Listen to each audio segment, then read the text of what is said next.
Hi everyone, my name is Michelle and I do 5-star book reviews. Happy New Year! I am so excited because I love New Year's and this one is the new year of a new decade and I just love it.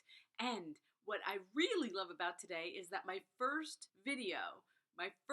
book review for the new year is this book by Richard Snow, Disney's Land.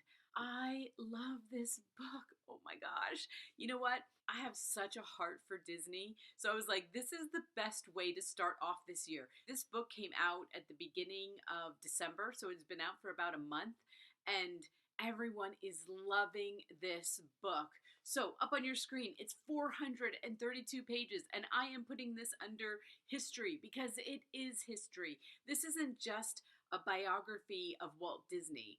This is about what he did. This is about Disneyland and how he did it. And it is a part of our American history because it's such a huge now, especially with Disney World. And, so I'm going to tell you a little bit of fun fact for me. And I'm going to put up on the screen a picture of my mom and I at Disney World. My senior year of high school. And I love this picture because you can see how happy she is. And that's what Disney does to us. We go there and we get happy. My uncle Dick, worked on Disney World, and he was an architect and he's now retired, but he worked on some of the structural buildings, like the one where the tram goes through, that hotel, and all kinds. So like Disney is really a part of my history too. So when I saw this book and Goodreads put it as one of their books to read in December, I was like, yes, I'm going to read this book.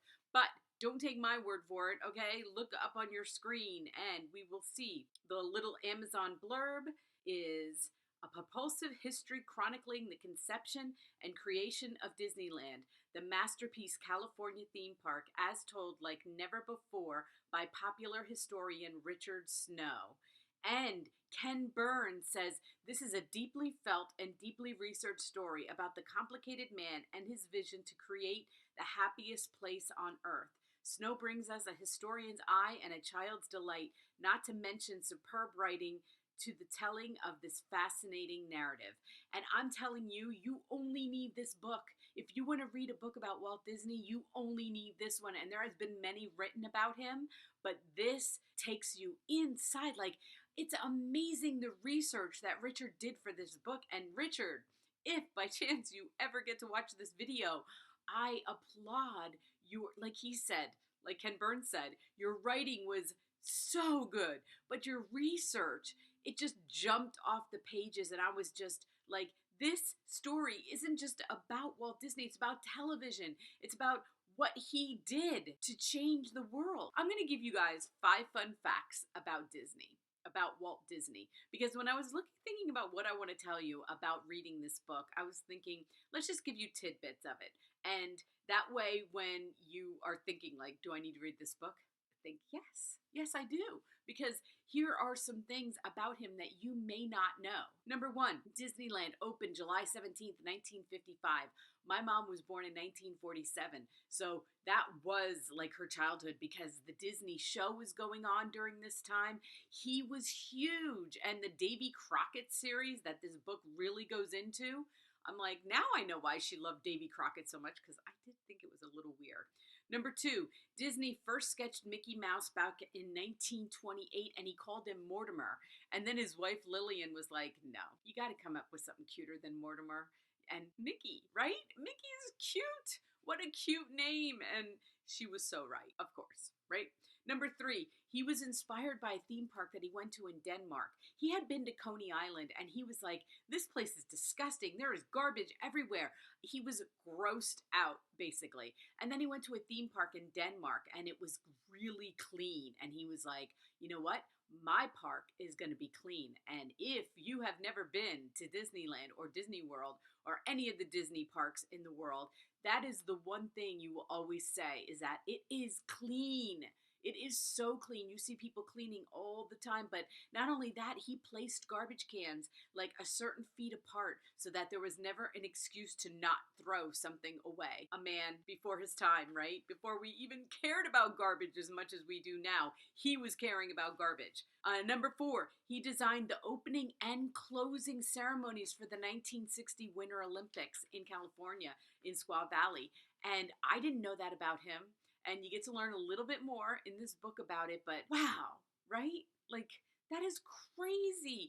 What a guy. And then the last thing I'm going to tell you, and I'm going to show you a picture. I was like thinking the last picture that I'm going to show you up on your screen. He won 26 Academy Awards. He was nominated 59 times, but you want to know something even more incredible than that? Is that no one's even come near that. No one has beat him nor come near those numbers of Oscars. I love that because he was more than an amusement park. He was more than just a TV show creator and an animator and all those things that he was. He was even bigger than that. And I love that about him. And my heart is always, I am not a fan of how Disney World is conducted right now with the bans and the making reservations, because I remember going there as a kid and taking my kids, and you go there and you walk down Main Street and it's just magical and you can do whatever you want. Now it's a little more strict, and so it makes me a little sad. But one of my favorite memories, and I don't have a picture, is standing, I think we were in Epcot. I'm thinking that we were in Epcot. And we went there during Christmas. It's the only time we ever went there during Christmas week. And my kids were some were older, some were younger. And it gets pitch dark. And then they blast all the Christmas lights at one time. Everything lights up. And you just like, you don't need... There are no words. I don't know anywhere that you could go and see something like that. The whole park lighting up at one time. And I'm so happy that I got to see it. I don't know if I'll ever go back. I might take grandchildren back. Like I said, I'm not really crazy about the way it's run now, but I might go back to some parks. Who knows? The main park is my heart. It just is. I love it. I love when I walk through the gates and then you see Main Street. It makes me always tear up. So anyway, go read the book. Go start your year off. A lot of people are planning trips to Disney World and Disneyland right now. And I did take my youngest sons to Disneyland. And of course, after being to Disney World so many times in their lives, they were a little like, oh, this isn't as great. No, but it's the original. And that's what I loved about it. And I loved going back there and just seeing like the things that he saw when he was building it. And this book takes you there. Thank you, Richard. It was so much fun this week to read this book. And everybody have a very happy New Year. IndieBound, Amazon, down below. And please let me know if you've read it, if you're going to read it. I want to hear about it. And I can't wait for the books for this year. I am so excited for my January books already. So everyone have an amazing day. And until my next